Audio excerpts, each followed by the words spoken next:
Imagine कीजिए ये bag आपकी बॉडी है और ये जो कंचे हैं ये आपके बॉडी में जान। जब तक ये जान आपकी बॉडी में है तब तक आप जिंदा हैं, लेकिन समय के साथ साथ बॉडी में कई बार बीमारी आ जाती है और कई बार बीमारी इतनी बड़ी हो जाती है जिससे जान निकलने का खतरा बन जाता है। ऐसे में आप ट्रीटमेंट कराते हैं, इलाज कराते हैं, उस बीमारी को ख़त्म करने के लिए रिपेयर कराते हैं। और कई बार आप देखते हैं कि इलाज के बावजूद भी पेशेंट की जान चली गई, बल्कि इलाज के दौरान ही पेशेंट की जान चली गई। और ऐसे में आपको लगता है कि इलाज तो कराया था फिर भी पेशेंट को हम बचा नहीं पाए, जबकि क्लोज इन्वेस्टिगेशन से अक्सर ये पाया जाता है कि जब इलाज की कड़ी को पकड़कर, उसके थ्रेड को पकड़कर ध्यान से देखा गया तो पाया गया कि इलाज के बावजूद भी पेशेंट नहीं मारा गया, बल्कि इलाज ही कारण है पेशेंट के मरने का।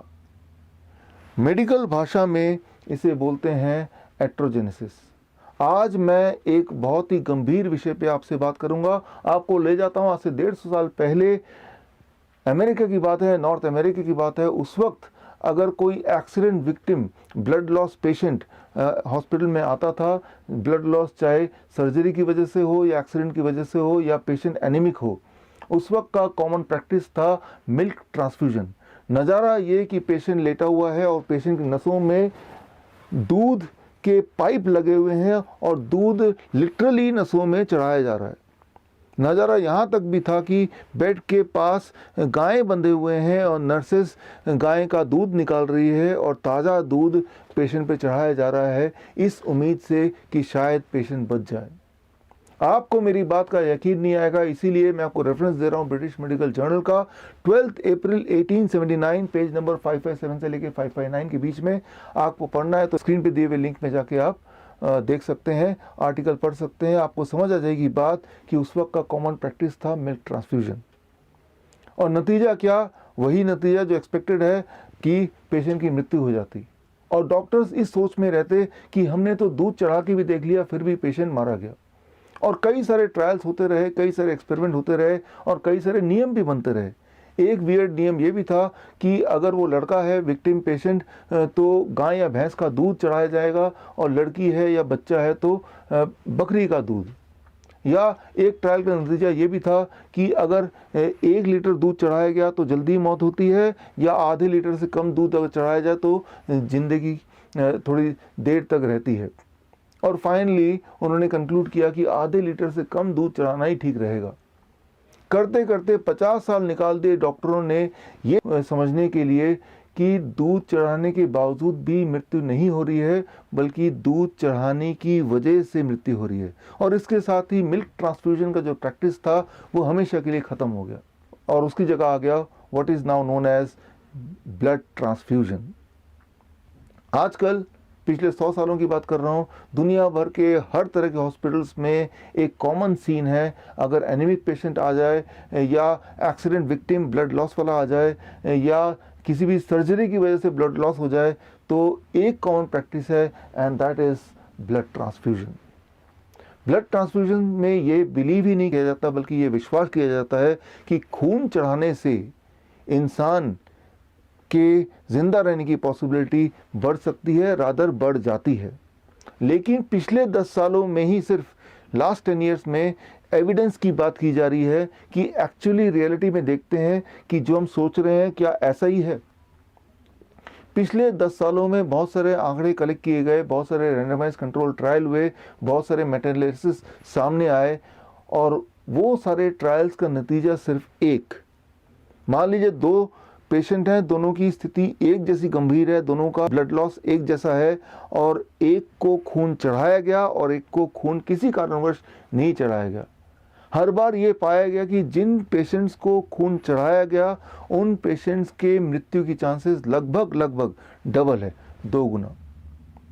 आप सोच रहे होंगे कि अगर ब्लड ट्रांसफ्यूजन से मृत्यु दर बढ़ जाता है, मोर्टेलिटी रेट बढ़ती है, मॉर्बिडिटी बढ़ती है, तो ये आज भी प्रैक्टिस में क्यों है?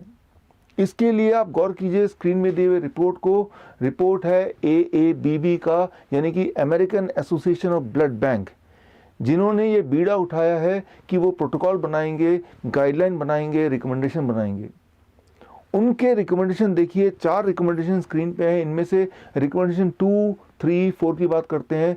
इन तीनों रिकमेंडेशन के लास्ट लाइन को देखिए, मैंने हाईलाइट किया है। लास्ट लाइन क्या है? Weak evidences, weak recommendation, uncertain recommendation, low quality evidences, very low quality evidences. बोलने का मतलब ये है, उन्होंने प्रोटोकॉल तो बना दिया, नियम बना दिया, गाइडलाइन बना दिया, लेकिन बोलना वो चाह रहे हैं इस गाइडलाइन के लिए सबूत कोई ठोस नहीं है, बल्कि सबूत ही नहीं है। सिर्फ रिकमेंडेशन 1 के नीचे लास्ट लाइन पे लिखा है स्ट्रॉन्ग रिकमेंडेशन, स्ट्रॉन्ग एविडेंसेस। और रिकमेंडेशन 1 क्या है? वो सिर्फ इतना है कि अगर 2 तरह के पेशेंट को कंपेयर करते हैं, एक पेशेंट वो जिसका HB 8 है, दूसरा पेशेंट वो जिसका 10 है, दोनों में से किसको ब्लड ट्रांसफ्यूजन करने से फिर भी कंपैरेटिवली जिंदा रहने की पॉसिबिलिटी ज़्यादा है। देखिए, ये कंपैरिजन कुछ वैसा ही होगा जैसा मिल्क ट्रांसफ्यूजन वाले ज़माने में कंपैरिजन किया गया कि 1 लीटर दूध या आधा लीटर दूध। जबकि सच्चाई तो ये है कि अगर कंपैरिजन करना ही है तो blood transfusion versus no blood transfusion. और इस तरह के ट्रायल्स तो पिछले 10 साल में ही हुए, और हर ट्रायल का नतीजा बिल्कुल साफ कि ब्लड ट्रांसफ्यूजन से मृत्यु होती है। यहाँ एक बात आपको समझना होगा, चाहे वो ब्लड ट्रांसफ्यूजन हो, चाहे वो मिल्क ट्रांसफ्यूजन हो, जब भी कोई भी लिक्विड, वो लिक्विड खून हो सकता है, वो लिक्विड दूध हो सकता है, वो लिक्विड इवन सलाइन हो सकता है, जब भी कोई भी लिक्विड नसों के माध्यम से आपके बॉडी के अंदर जाता है, तब उस वक्त आपके बॉडी में कुछ हलचल होती है। पहली बात जिसे कहते हैं मेडिकल भाषा में ट्राली मतलब transfusion related acute lungs injury, यानी कि लंग्स पर दबाव पड़ता है, लंग्स काम करना बंद कर देती है, इंसान की मृत्यु हो जाती है। और दूसरी सबसे बड़ी बात जिसे कहते हैं मेडिकल भाषा में ट्रांसफ्यूजन रिलेटेड इम्यून मॉड्यूलेशन, यानी कि जब भी कोई भी लिक्विड नसों के माध्यम से बाहर से बॉडी में जाता है तो बॉडी का जो इम्यून सिस्टम है पूरा गड़बड़ हो जाता है, तहस नहस हो जाता है। और एक खास तरह का मॉलिक्यूल जिसका नाम है VEGF, vascular endothelium growth factor, ये एक ऐसा मॉलिक्यूल है जो ये डिसाइड करता है कि आप हेल्दी रहेंगे या आप बीमार पड़ेंगे, आपकी डेथ कैंसर से होगी या आप हार्ट डिजीज से जूझेंगे। ये जो मॉलिक्यूल है ये पूरी तरह डिस्ट्रॉय कर देता है जब भी कोई भी लिक्विड आपके बॉडी में ट्रांसफ्यूज होता है थ्रू द ब्लड वेसल्स। सो ये इस थ्योरी को अगर आप समझना चाहते हैं तो आप मेरे YouTube चैनल में जाके आप एक वीडियो देखिए, वीडियो का नाम है क्योर फॉर ऑल डिजीज़। तो आपको पता चल जाएगा कि VEGF का सिग्निफिकेंस क्या है। बल्कि पिछले साल का जो नोबेल प्राइज विनिंग साइंस था वो भी इसी पे आधारित था। हर साल पूरे दुनिया में हज़ारों ब्लड डोनेशन कैंप्स लगते हैं और कैंप के माध्यम से 85 मिलियन यूनिट से लेके 100 मिलियन यूनिट तक ब्लड कलेक्ट किया जाता है।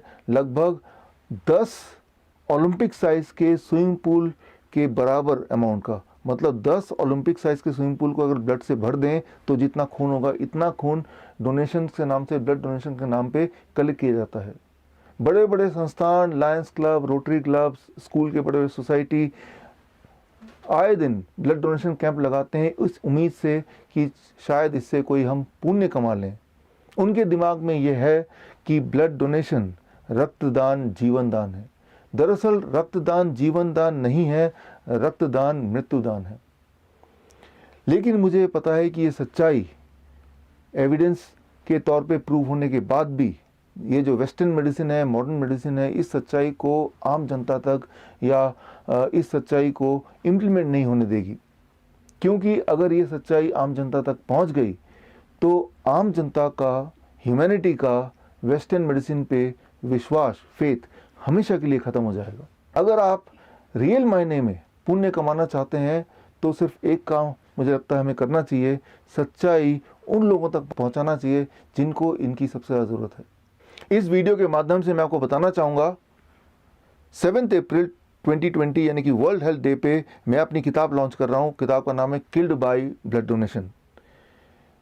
ये किताब की लॉन्चिंग एक प्रेस कॉन्फ्रेंस के माध्यम से होगी दिल्ली प्रेस क्लब में 7 अप्रैल को।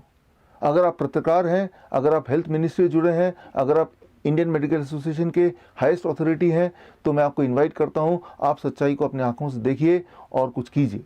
और अगर आप SMA सोशल मीडिया आर्मी के माध्यम से मेरे साथ ऑलरेडी जुड़े हैं, तो इस बुक लॉन्च से एक दिन पहले ई बुक मैं आपको व्हाट्सएप के माध्यम से भेज दूंगा। और अगर आप SMA के माध्यम से मुझ तक अब तक नहीं जुड़े हैं, तो आप 2 स्टेप्स में मुझ तक जुड़ सकते हैं। स्टेप 1, स्क्रीन पे दिए हुए नंबर को अपने मोबाइल पे सेव कीजिए। स्टेप 2, अपने मोबाइल से व्हाट्सएप कीजिए मुझे SMA। मैं समझ जाऊंगा कि आप मुझसे जुड़ना चाहते हैं, मैं समझ जाऊंगा आप मेरी मदद करना चाहते हैं सच्चाई को लोगों तक पहुंचाने के लिए। तो मैं आपको भी 7 अप्रैल से पहले ये बुक व्हाट्सएप से ई बुक मैं आपको भेज दूंगा। और यही नहीं, टाइम टू टाइम ऐसे एविडेंस बेस्ड वीडियो मैं आपको भेजूंगा जो किसी की जान बचा सकता है। मैं ये उम्मीद करता हूं कि आप इन सच्चाइयों को लोगों तक पहुंचाएंगे और किसी दिन हम ज़रूर मिलेंगे in person. This is doctor Biswaroop Roy Chowdhury. All the best. Thank you. जय हिंद।